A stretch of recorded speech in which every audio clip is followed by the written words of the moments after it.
Herkese selamlar. Bugün sizinle danışacağıq Sacilər dövləti haqqında.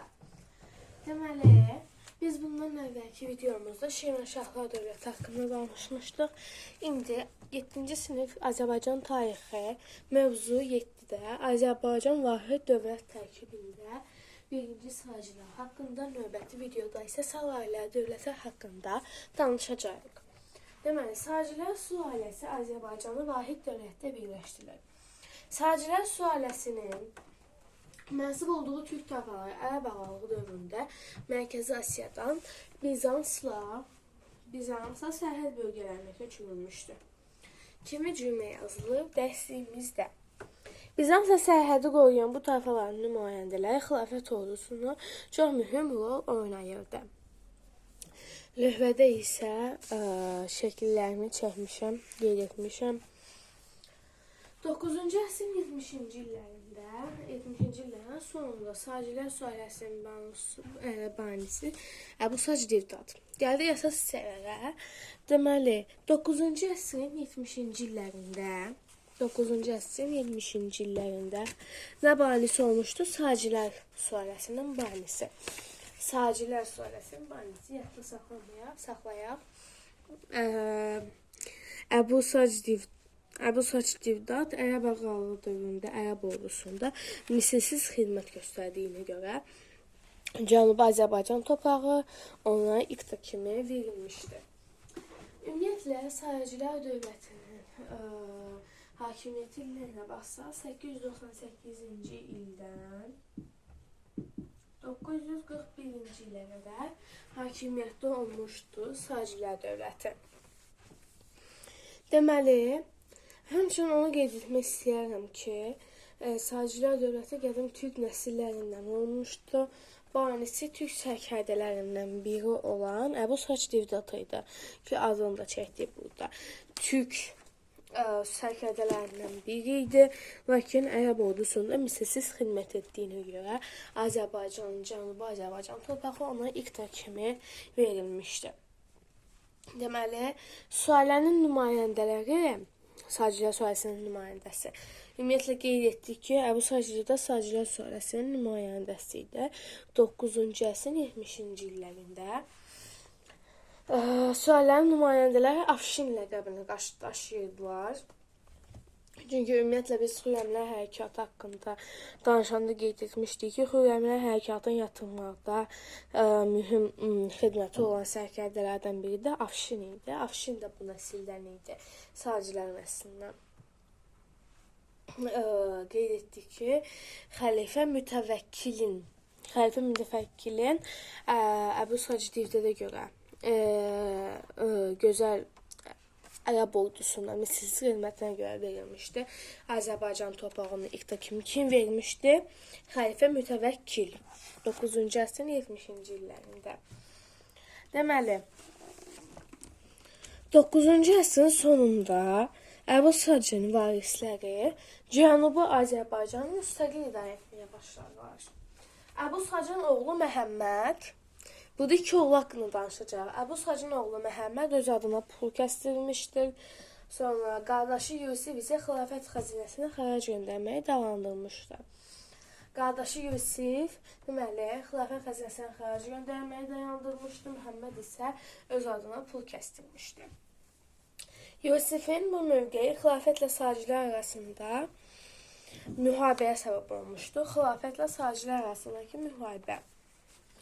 İlk döyüşdə ümumiyyətlə döyüşlər gəlmədən əvvəl dərslimizə yazılmayan bəzi qeydlər haqqında da danışmaq istəyirəm.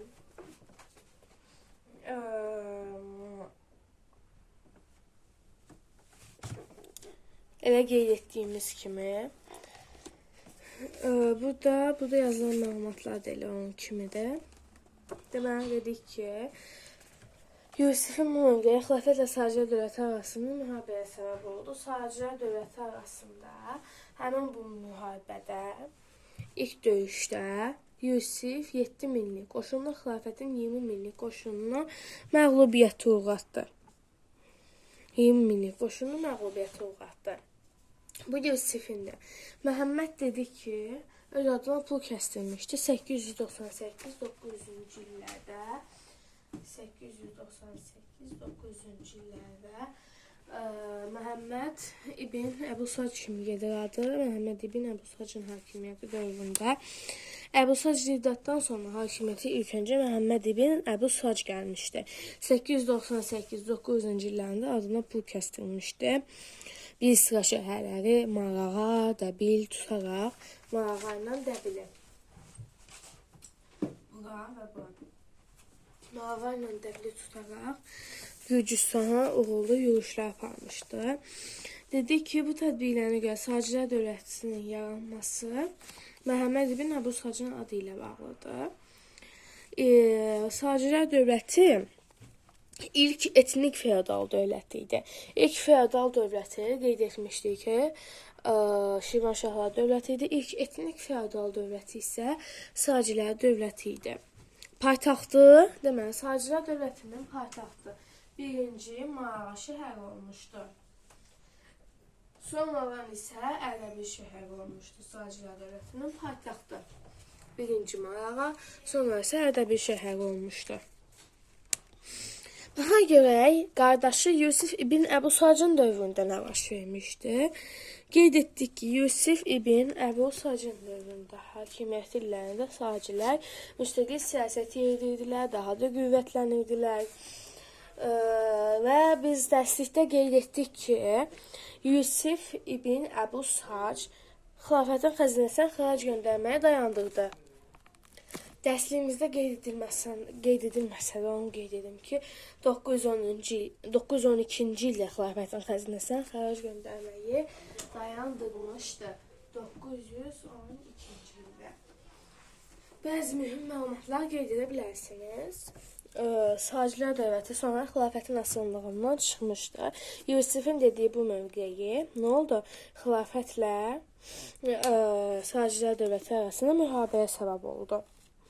İlk döyüşdə Yusif xilafətin 20 minlik qoşununu məğlubiyyətə uğratdı.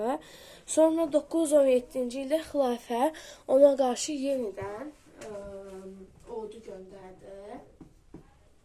Yusifə qarşı 917-ci ildə Yusif xəlifənin ona qarşı qoşununu məğlub etdi. Bu qələbədən sonra Yusif Bərdə, Marağa və Ərdəbildə adına pul kəsdirdi və Saclərin Abbasi xilafətindən asılı olmayan müstəqil dövləti kimi nümayiş etdirdi. Sacilər dövlətini güclü bir dövlət kimi nümayiş etdirdi. Bu dövlətin özü üçün çox yaxşı siyasəti, müstəqil siyasət aparmaları və dövlətin tanınması üçün.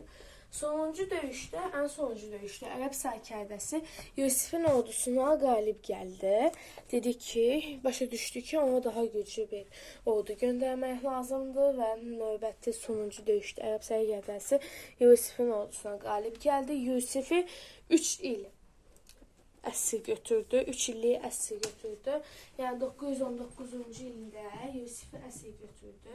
Ta ki 922-ci ilə qədər Yusif əsir kimi saxlanıldı.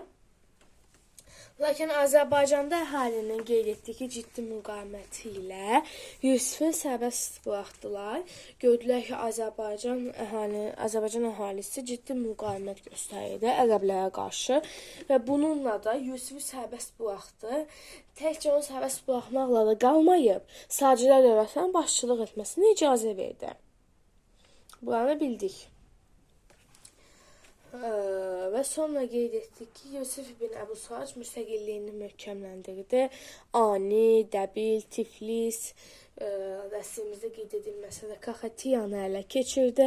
Azərbaycanın qərb torpaqlarını ələ keçirməyə çalışan erməni və gürcüləri özündən asılı vəziyyətə saldı. Şirvanşahlar dövlətini Tiflis və Dərbənd əmirlikləri dövlətlərini özündə birləşdirdi.